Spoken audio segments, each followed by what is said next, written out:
সালাউদ্দিন আইয়ুবী, আপনি একসময় শিবিরের রাজনীতি করেছেন, শিবির থেকেই আপনি পরবর্তীতে জামাতে এসেছেন এবং ইলেক্টেড হয়েছেন। সেই জায়গা থেকে আমি আপনার কাছে প্রশ্ন করছি, এই যে সংঘর্ষটা শুরু হলো, যতদূর আমরা জানতে পারি যে গতকাল রাতে বেগম রোকেয়া বিশ্ববিদ্যালয়ের ছাত্রদলের উপর হামলা হয়, শিবির হামলা করে, এবং এরপরে সেটা জগন্নাথ, ঢাকা কলেজ এবং সেই জায়গায় সংঘর্ষটা ছড়িয়ে পড়ছে।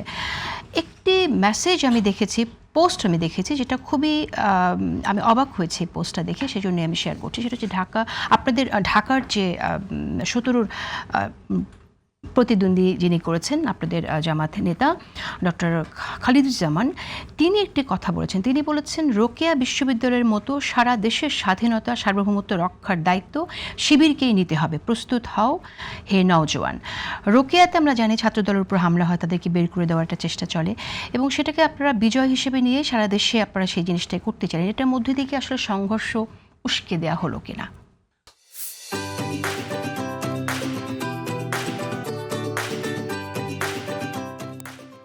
আমি বেগম রোকেয়া বিশ্ববিদ্যালয়ে যে ঘটনা ঘটেছে সেটাকে আপনি যেভাবে উপস্থাপন করেছেন যে ছাত্র শিবির সেখানে হামলা করেছে, এটা সম্পূর্ণ আপনারা বিজয় হিসেবে দেখেছেন। আমি শেষ করি, যদি মানে সুযোগ না দেন, শুরুতে বলে দেন যে আপনার কথা বলা বন্ধ। আপনি তো প্রশ্ন করেছেন, উত্তর দেওয়ার সুযোগটা তো দিবেন, দেন নাই তো। না, আমি যেভাবে উপস্থাপন করছি তা না, বিষয়টা আপনাদের নেতা বলেছেন। এটাই বলেন আপনি, আমার কথাটা শেষ হলে বলেন। আচ্ছা, বলেন। অসুবিধা নাই। দিস ইজ দ্য মানে আমি বলতে পারি রাইট ওয়ে টু ট্রিট। তো আপনি যেভাবে উপস্থাপন করলেন যে ছাত্র শিবির সেখানে হামলা করেছে, আপনি কি বলবেন সেখানে ছাত্রদলের কয়জন আহত হয়েছে, কয়জন হাসপাতালে আছে? ছাত্রদল তার প্রেক্ষিতে কয়টা বিবৃতি দিয়ে বলেছে যে আমাদের অমুক অমুক আহত হয়েছে, তাদেরকে কেন আহত করা হয়েছে? আপনি কি বলবেন, কোনো তথ্য দিতে পারবেন? আমি আপনার কাছে জানতে চাই। তাহলে আমি পাঁচটা প্রশ্ন আপনাকে করি, যে আপনারা কেন এটাকে তাহলে বিজয় হিসেবে দেখছেন? আমি যে উত্তরটা বলেছি এটার উত্তর যদি দিতে পারেন।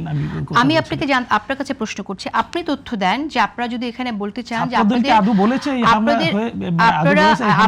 দলের মানে ছাত্র শিবিরের নেতাকর্মী যদি আহত হয়ে থাকে সেটা আপনি বলবেন। আমার প্রশ্ন হচ্ছে জগন্নাথের যে আজকের যে ঘটনা, এই ঘটনায় আমি স্পষ্ট করে বলবো, এই ঘটনায় জগন্নাথ বিশ্ববিদ্যালয়ের নির্বাচিত জিএস, আপনি রোকেয়া থেকে জগন্নাথে চলে এসেছেন, সেখানে কেউ আহত হয়নি। আচ্ছা, কিন্তু আপনারা বিজয় হিসেবে দেখছেন সেখানে কেউ আহত হয়নি। ছাত্র শিবির থেকে বা বাংলাদেশ জামাত ইসলামের পক্ষ থেকে কোনো জায়গা থেকে এটাকে বিজয় হিসেবে উপস্থাপন করা হয়নি। ফেসবুকের কারো একজনের স্ট্যাটাসকে আপনি এখানে উপস্থাপন করে পুরো ছাত্র শিবিরের স্ট্যাটাস হিসেবে, জামাত ইসলামের স্ট্যাটাস হিসেবে উপস্থাপন করতে পারেন না। This is the wrong representation, this is the wrong presentation system. আপনি এটা করতে পারেন না।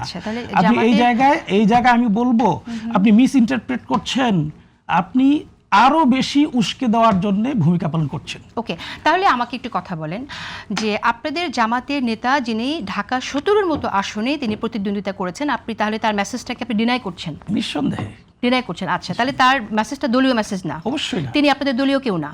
দলীয় কেউ না সেটা বলছি না আমি, কিন্তু তার বক্তব্যটা দলীয় বক্তব্য নয়। তিনি দলের নেতা, তার বক্তব্য, তাহলে আপনি যেটা বলছেন সেটাকে দলের বক্তব্য? আমার বক্তব্য অবশ্যই দলের বক্তব্য। তাহলে তার বক্তব্য কেন দলের বক্তব্য না? আমি আমার দলের জায়গা থেকে রিপ্রেজেন্ট করার জন্য এখানে এসেছেন। তিনি সেটা বলেননি যে আমার দলের পক্ষ থেকে। আচ্ছা, ঠিক আছে। তিনি সেটাকে আপনাকে বলেছেন যে আমি দলের পক্ষ থেকে বলেছি, না একজন অথবা কাউকে বলেছেন? না, একজন নেতা যখন এটা তার ব্যক্তিগত এক্সপ্রেশন। আপনারা কেন্দ্রীয় নেতা যখন কোনো বিষয়ে কথা বলেন, তিনি কেন্দ্রীয় নেতা নন। কথা বলেন, তিনি কেন্দ্রীয় নেতা নন। আচ্ছা, তিনি কেন্দ্রীয় নেতা নন এবং তিনি তার কোনো বক্তব্য আমরা তার দলের নেতা দলের বক্তব্য শুধু দলের বক্তব্য তিনি যদি কোট করেন যে আমার দল এটা বলেছে, আমার দলের মেসেজ এটা, তখন নিতে পারেন আপনি, অসুবিধা নেই।